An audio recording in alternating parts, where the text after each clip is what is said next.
Hi hello নমস্কার বন্ধুরা, welcome to my blog. এটা এখন শিলিগুড়ি বাস স্ট্যান্ড। এটা হচ্ছে শিলিগুড়ি। এখানে সব প্রাইভেট বাসগুলো দাঁড়িয়ে থাকে। এখানে সিকিম যাওয়ার বিভিন্ন রকম বাস পাওয়া যায়। কোচবিহার যাওয়ার, শিলিগুড়ি শিলিগুড়ি টু কোচবিহার, দার্জিলিং, সিকিম, রংপো, গ্যাংটক এসবের বাস পাওয়া যায়। এখান থেকে গ্যাংটক যেতে মোটামুটি সময় লাগে প্রায় 5 ঘন্টা। আর এইগুলো হচ্ছে সব প্রাইভেট স্টপেজ। তার পেছন দিকটাই ছিল সরকারি বাসের স্টপেজ। আমরা সরকারি বাস পাইনি, তাই প্রাইভেট বাসের দিকে এসে আবার প্রাইভেট বাসে চেপে পড়েছি। আমরা যাবো এখন গ্যাংটকের দিকে। এখান থেকে শিলিগুড়ি টু রংপো ভাড়া 150 টাকা। সিট বুক করে উঠতে হয়।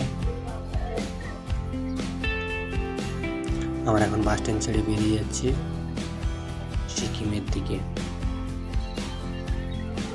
সিকিম একটা অসাধারণ জায়গা, আমরা সবাই জানি। সেখানে পাহাড়ি সৌন্দর্য অনেক পর্যটককে আকৃষ্ট করে। আমি আজ ঘোরার পাশাপাশি একটা কাজেও সেখানে পাড়ি দিচ্ছি। সিকিম এমন একটা জায়গা যেখানে অনেক কোম্পানি, প্রচুর কর্মসংস্থান আছে সেখানে।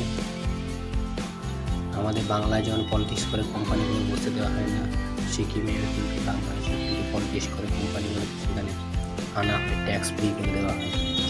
ফলে সেখানে মানুষের ছেলে মেয়ে সবাই নিজের পায়ে দাঁড়িয়ে নিজের মতো করে জীবনযাপন করে, সবাই স্বনির্ভর। এটা সত্যি খুব ভালো লাগে এখানকার সুযোগ সুবিধা দেখে। তো বন্ধুরা, অবশ্যই thanks for watching. Please like, subscribe and share.